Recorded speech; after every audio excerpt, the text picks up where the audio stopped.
upon items that fall within the authority of the City Council. Generally, the City Council will not take official action on the items discussed at this time, but may place the item on file, take the matter under advisement, refer the matter to staff or a committee for a future report, or direct the matter to be placed on an upcoming agenda. Does anyone wish to speak? Do you wish to speak? If you do, if you go over to the podium and give us your name and address, please. Hello, my name is Beatrice Manta. I live at 5379 320th Street, Cushing, Minnesota. I own a building located on Highway 27 and 11th Street. It houses 7 different businesses, and I'm asking permission to have the signs removed on East Broadway that have parking stated for 3 hours maximum. Didn't we approve that at the last meeting? Received the petition. Yeah. If we did receive a petition for that in our last meeting. Okay. Thank you. Thank you. I don't think we have anyone else. A discussion on the bills. I have a couple questions. Let me get down to the page, or maybe I can just ask it without getting. There's one allocated general fund. It's a Senior Citizens Incorporated first quarter contribution of $3,100. Could you explain to me who that goes to? Right, it goes to the Senior Citizens, the Senior Citizens Inc. Senior Center.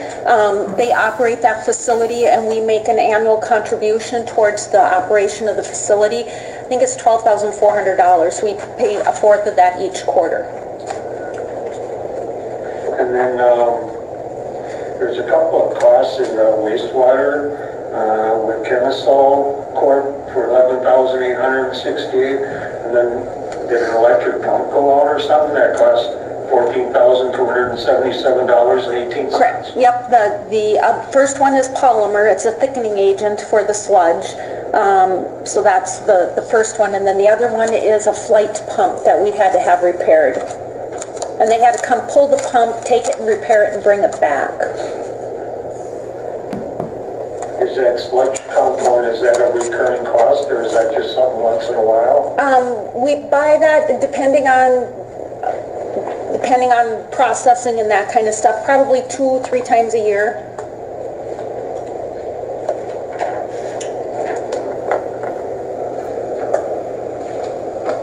I have a question.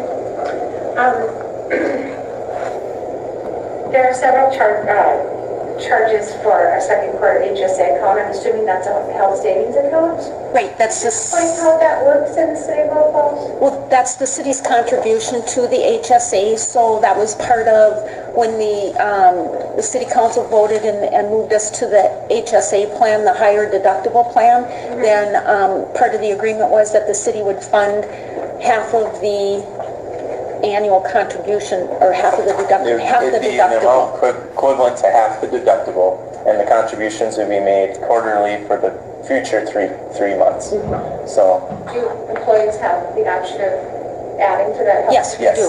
Yes. But we don't match what they put in. We just match half of their. No, the only time we had the match was the very first year that we had it implemented in 2017, because we were moving away from what was FSA contributions, where people would have the money up front, and very few employees had existing HSAs.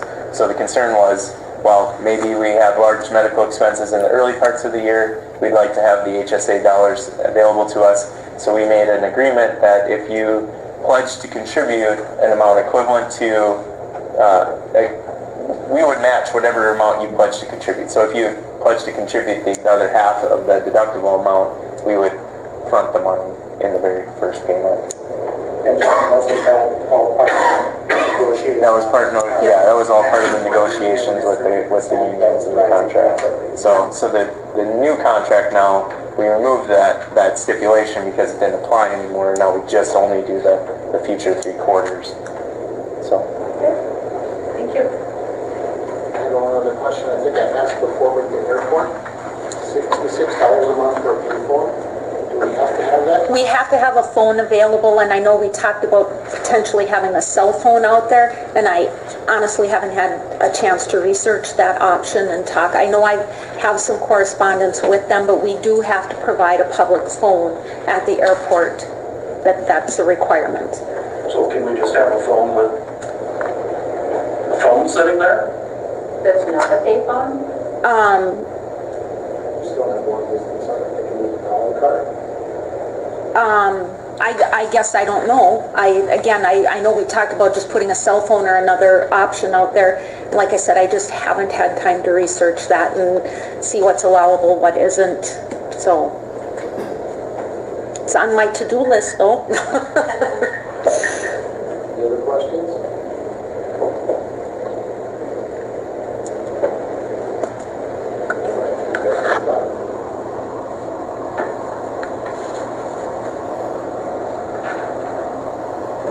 Consent agenda. Item of discussion on the consent agenda.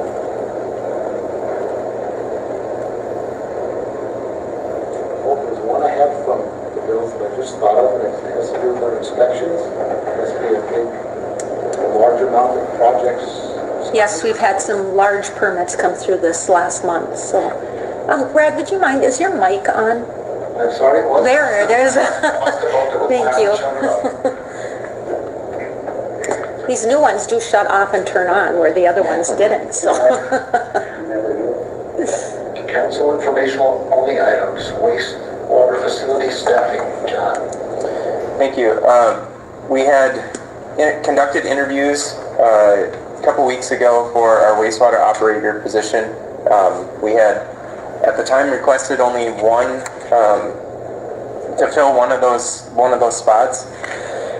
Through with the interview process and looking at what we have coming up, we have the bid awards coming up tonight, and with that project, we're going to be in some serious need for operators at the plant. From a week-to-week basis, the operations and things are going to be different that are going to be going on there. There's going to be a lot of manual things that are happening. A lot of oversight that's going to happen as we're converting things over, tearing things down, putting new things back online, and this is going to be really over the course of the next 2 years. So it was kind of clear that maybe we should really consider actually looking at hiring two. We did make an offer to our top candidate who declined. And we did have two other candidates that, in my opinion and the interview team's opinion, were very qualified and we'd be comfortable with offering positions to both of them. So it was brought up in those interviews that I would be making this request, and I would be welcoming that as a consideration tonight to be offering the position to two candidates versus just an additional candidate as well as one. I feel it's something that we really do need to operate that facility in terms of its with the concerns that this work is happening. We've been really down to two plant operators for the last, I would say, 4 or 5 months, and it's been a lot of strain and stress on them. And with this upcoming project, they're very concerned. At least we do have one position, but I think we really do actually need two. How will we pay that person, John? And when would they start?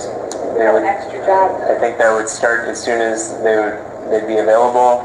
This is something that we were intending to be up to 4 operators in by 2020, just for what we need for the plant. This is a part of a broader discussion too of how do we operate as treatment operators for both facilities, water and wastewater. And we would certainly be looking at incorporating that, developing that into the long-term plans. We're doing it right now on a rotational basis just to cover our weekends, but I think we do really sincerely want to look at that in terms of long-term fit. The positions themselves do have primary, secondary jobs, so the candidates are well aware that there's still responsibilities and still capabilities that they need to have operating at the water treatment plant too. So I think it would be looking at just funding it through the wastewater for the remaining portion of this year. And I feel we're well within the existing budget that we have for that to do it, even though 2 positions weren't budgeted for, but the additional third was. Well, wouldn't this be kind of offset by the fact that We haven't had- running without a superintendent?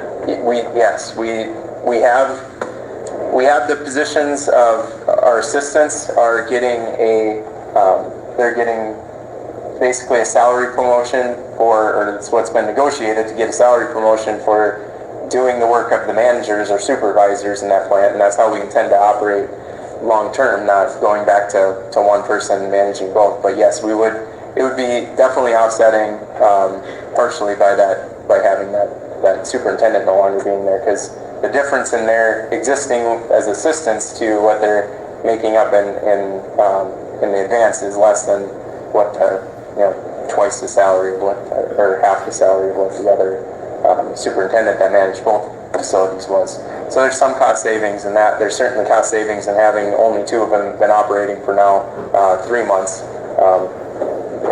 in this budget cycle. They'd all be hired at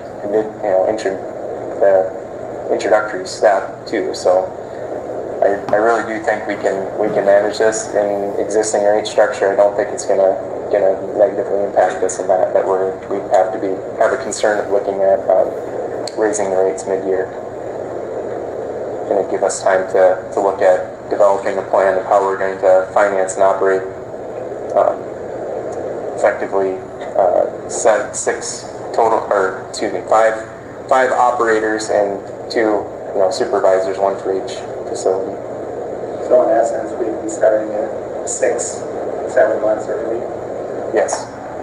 And this has been a topic that's come up in our department head discussions of how do we want to develop this. It was, we built the plan to do the scheduling. We ran that almost the entire year last year to do the rotational shifts. So people have been getting accustomed to both facilities. It just takes a lot of time to get them to the point where they feel comfortable in operating those facilities or knowing what to look for in terms of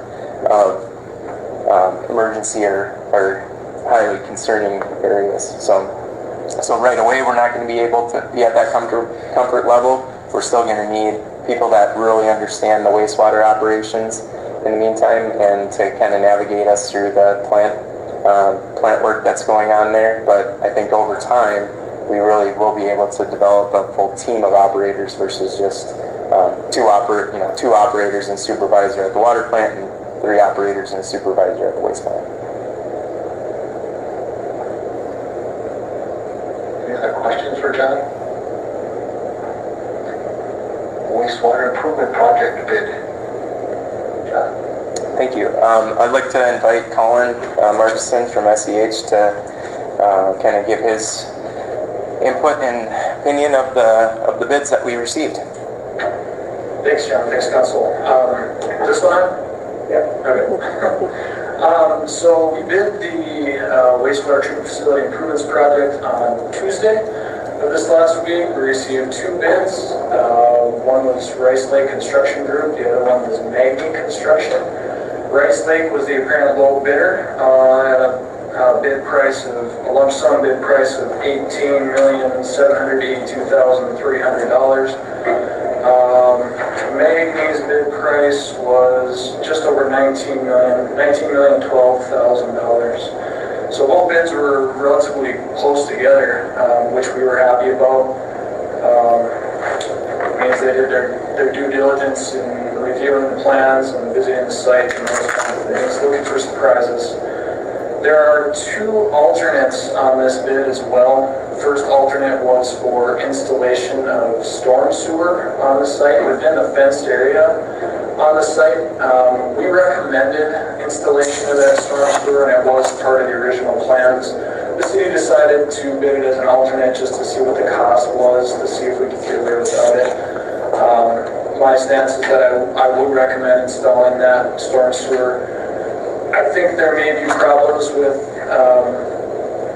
infiltration of water after construction vehicles drive over the site over and over and over again. It could lead to soil compaction, which could have an impact on infiltration of stormwater.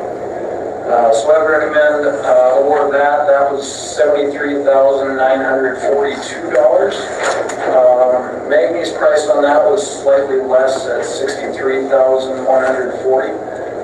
So I do think that that $73,000, that $74,000 almost, that Rice Lake gave is a fair price. Alternate B was for salvage and delivery of retaining wall block at the site to the city. The city has, again, thought on this one that maybe their internal staff could do the work of taking those retaining walls apart and essentially delivering them to the site and making a pile. For the cost of $14,000, I would recommend that the city accepts that one as well. It's a lot less headache for the city to deal with that. Seems like a fair price to me, and I think the contractor would actually prefer to do the work rather than coordinating that with the city.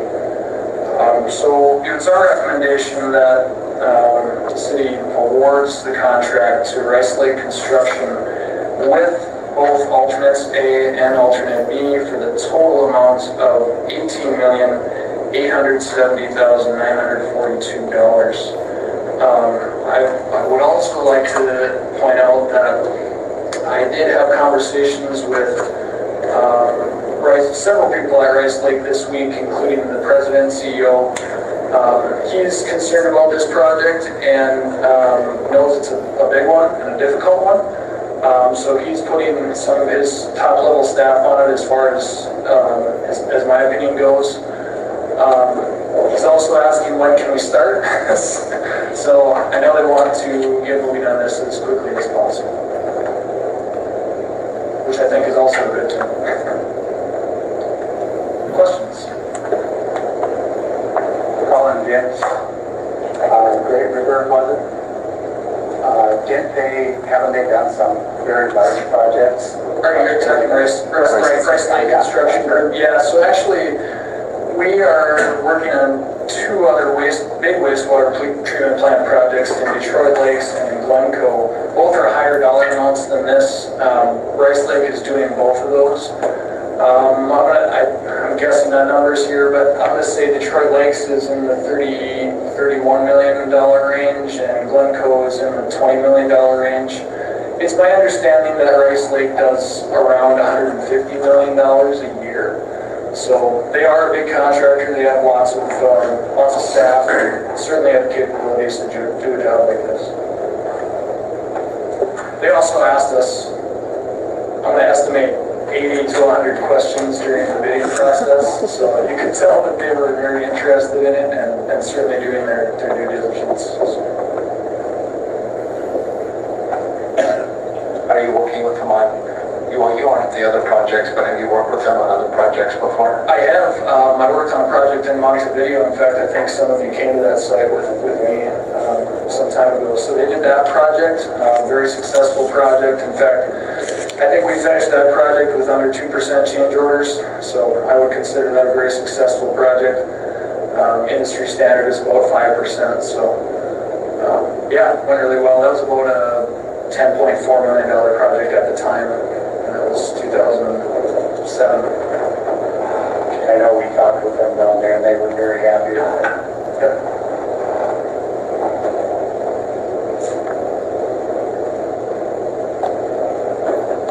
Anybody have any other questions? No, it's just striking to me how close they are.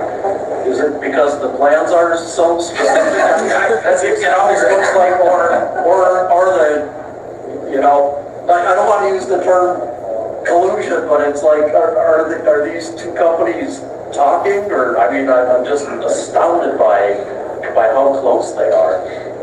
Well, to be honest, we were a bit surprised as well, but I'm happy with the numbers.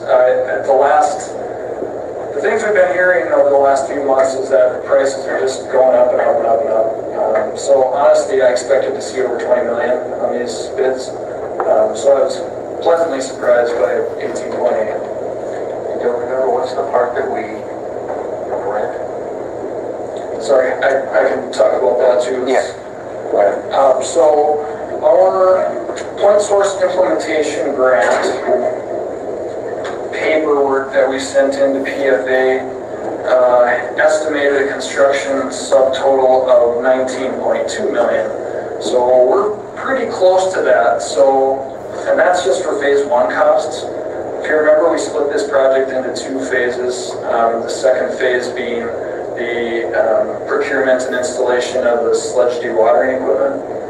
And that cost is estimated at $592,000. So we should have no reason why we don't maximize the point source implementation grant at $7 million. We also will still have that green project reserve grant in the amount of $1 million. So we're still sitting at $8 million worth of grant. Thank you.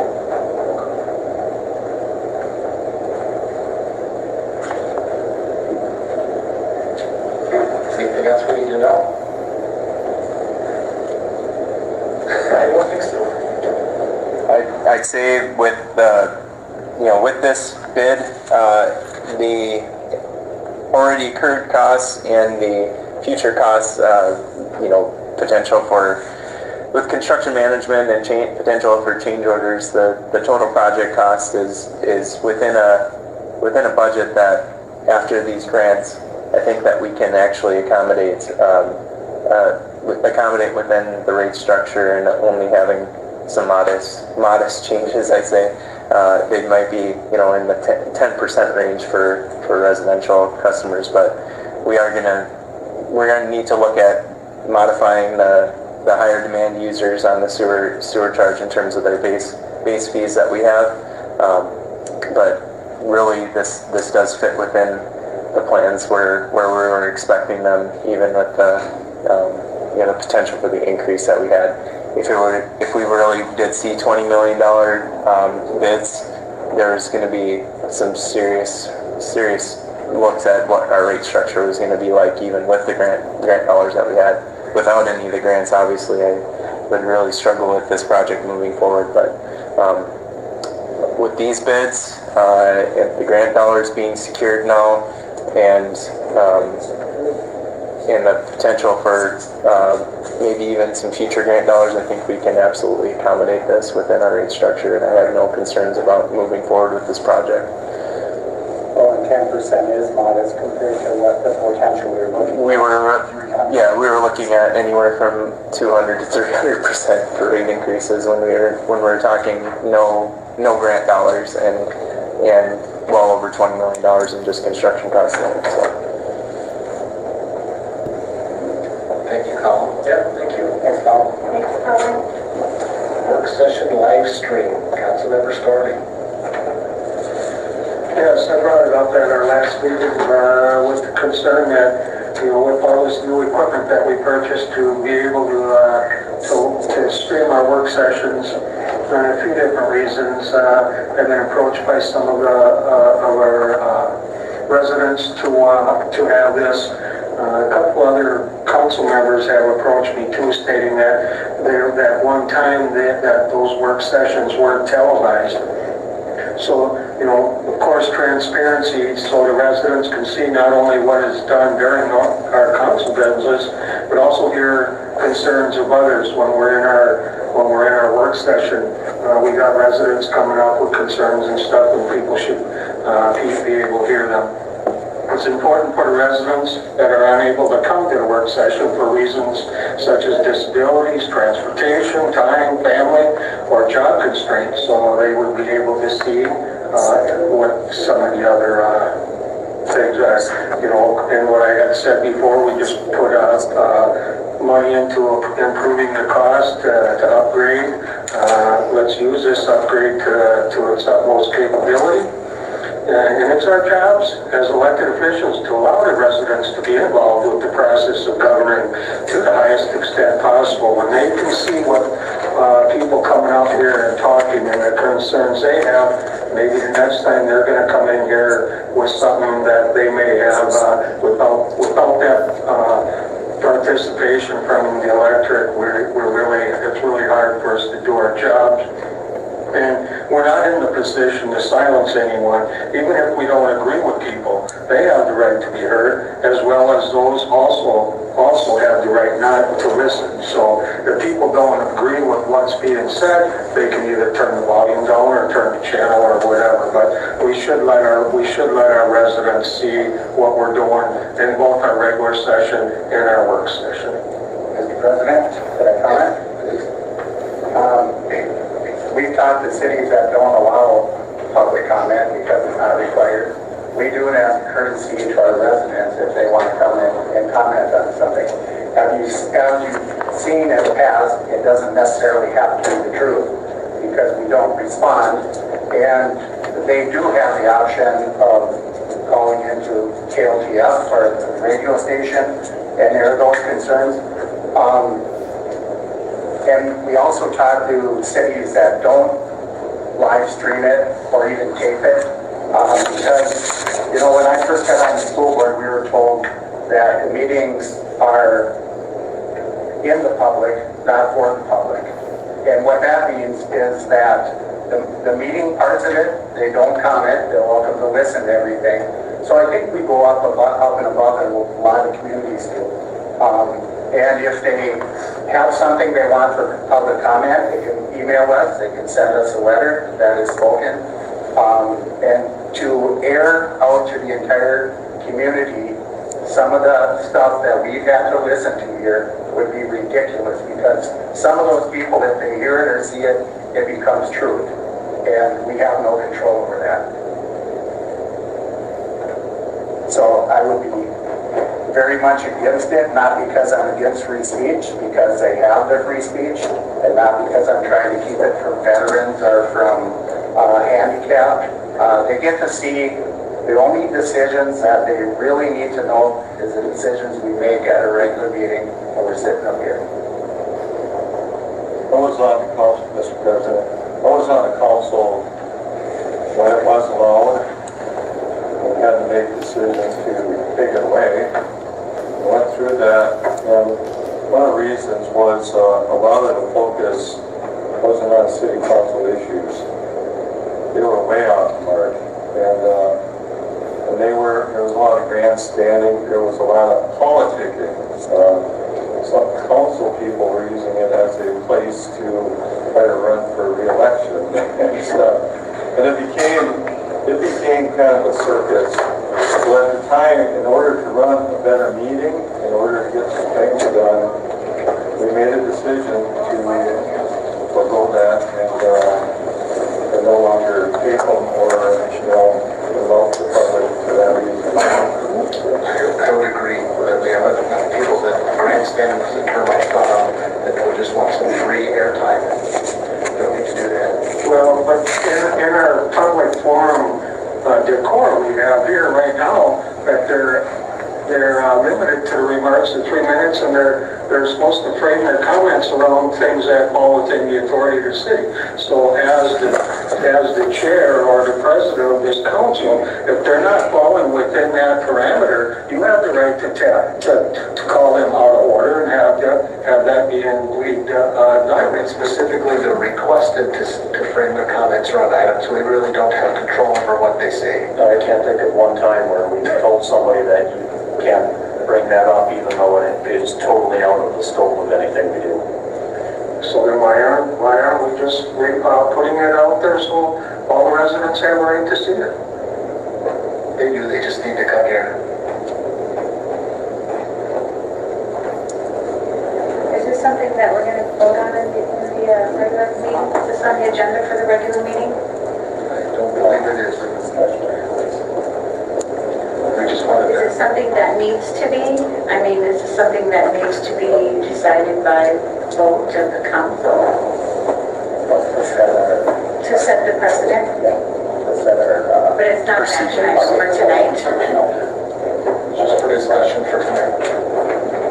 Yeah, I'd like to see it put on the agenda and put it out for public comment, so maybe we can get, maybe with the way things were before, maybe there's people now that would rather see it, let our residents us into here to have a voice on whether they want that to be all on theirs or.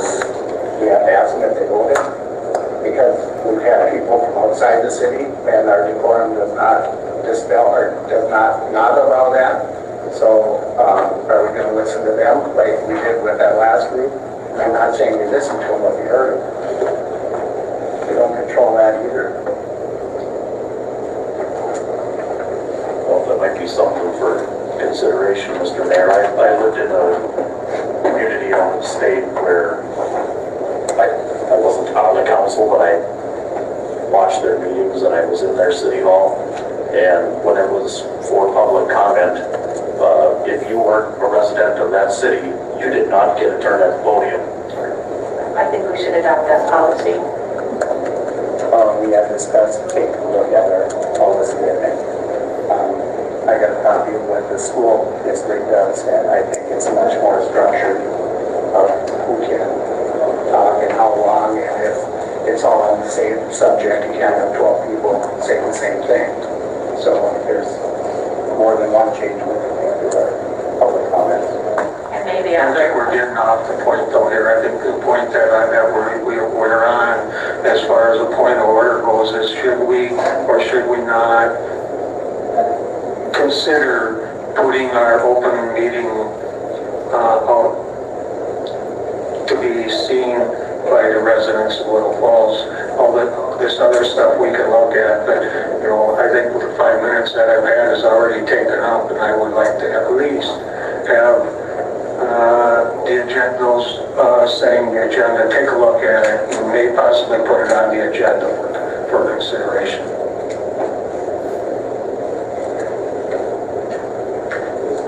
Golf, then send a request for proposal, John. Thank you. Following the last meeting, there were some action items that the council wanted to see take place. One specifically was just inquiries onto the cost for structural engineer. I did get some feedback on that. Depending on if we had the building plans for the building, that could save us about $500. The minimum price would have been $1,500 with those building plans, and maximum is anywhere at about $3,500. So it's not a huge expense, but it is one it would be necessary to really evaluate the renovation of the existing structure, when I'm not certain renovation gets us the answer to the facility that we need or could utilize. The other piece was I did get feedback back, and I believe I talked about potentially utilizing them last year when we did the design and concept work. But through Sourcewell in their cooperative purchasing contracts, they work with a group called Gordian, and they manage a process called Easy IQC. You know, those are all funny terms or acronyms that mean a lot of different things, or mean stuff that I couldn't even tell you exactly. But the bottom line is that process is actually competitively bid through proposals, through cooperative purchasing contracts that Sourcewell manages, and actually meets the best value contracting language in the state statute, and they can provide design build RFPs. We can actually work directly with a contractor that has design capabilities, develop the project, and hopefully if we can keep it within the budget, we could come up with identify a project that really comes down to, falls within our budget and gives us the facility that we want.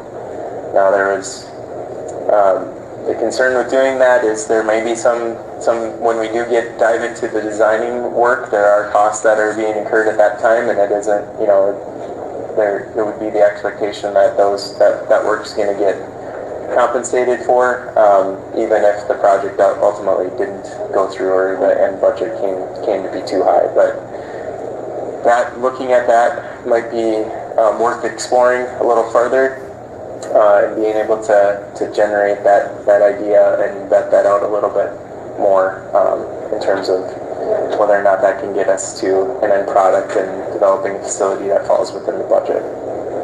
John, what's the RFP? Request for proposal. So you were absent for our last conversations with you. I guess I can give a follow-up. We were looking at potentially doing a design and build RFP process. However, state statute doesn't explicitly allow us to do that, nor is it in our charter that we've said that we are going to do that.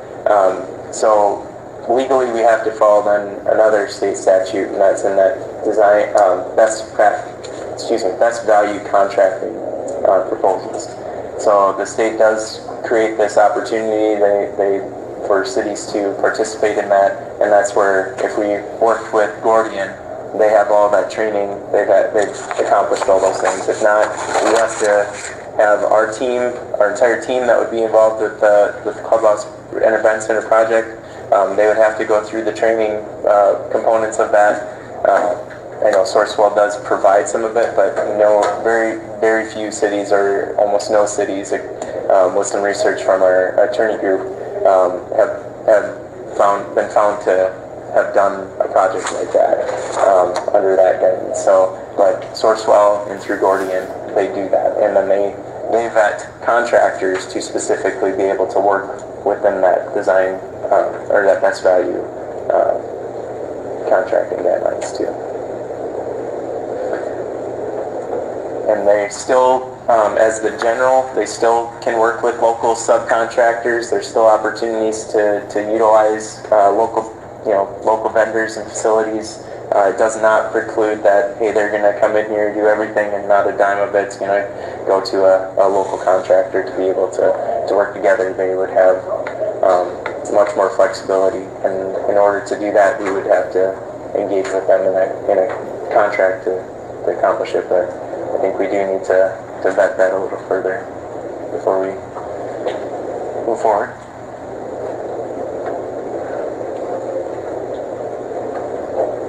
And considering the budget that is with an all-in, fully furnished budget that we would need to achieve in order to finance the total clubhouse, and looking at materials, we can easily vet them through Sourcewell contracts. They have everything that I think we would need to facilitate furnishing out this facility, so we can absolutely compare them to the competitive bid contract and compare them what we might be able to find locally if we can use local vendors to supply some of those things. But I have no concerns that we'll be able to meet competitive bidding requirements on the entire furnishing of the facility.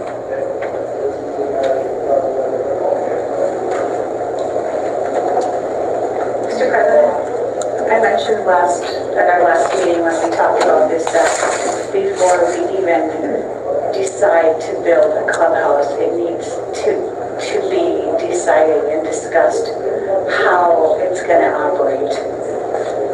I would hate to build a clubhouse, spend all that money, and then not have a plan to operate it. And I think that plan needs to be in place before we go any further with discussing building an actual house. We need a plan first.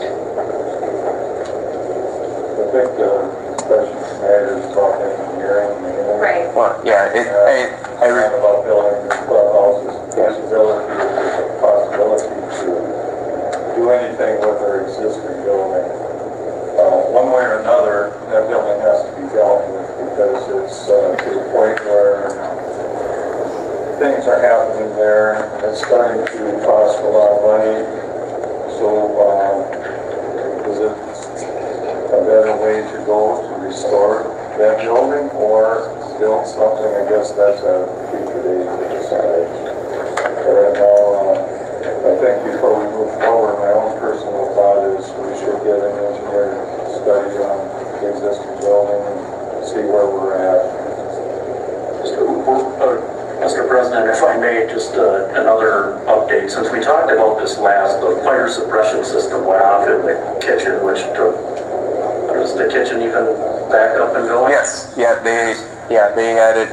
I was there on Saturday, and they actually had everything completely removed, completely cleaned, every square inch. They will have, make sure public health is in there to certify the the building. They contacted all of them and everybody that they could that knew the material that went off in there to make sure that it was safe. Anything that was salvageable has been run through the dishwasher multiple times. Every nook and cranny. The place looks as good as it's ever been since I've been here. So they spent about 120 total staff hours in cleaning that up. So it was our own staff time that did that. It was given some feedback tonight that there's potential claim of negligence on the company that serviced that system, fire suppression system before. So we are going to be looking into recouping some of the cost associated with that incident. Is there any insurance on that? If we went through our own insurance, we would fall short of deductible by many thousands. But the indication for me from somebody who knows that process said this is a third-party claim, and likely we'd be able to recoup that through their insurance because they failed to meet their expectations and follow the proper procedures on servicing that system. Any other informational items?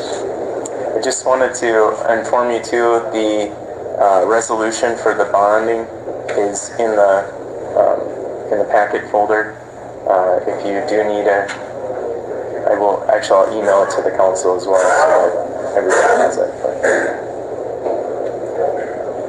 I did also email the summary that we received from them with the rates and stuff on it today too. Thank you. Any constituent complaints? If not, we'll adjourn to our 7:30 regular meeting.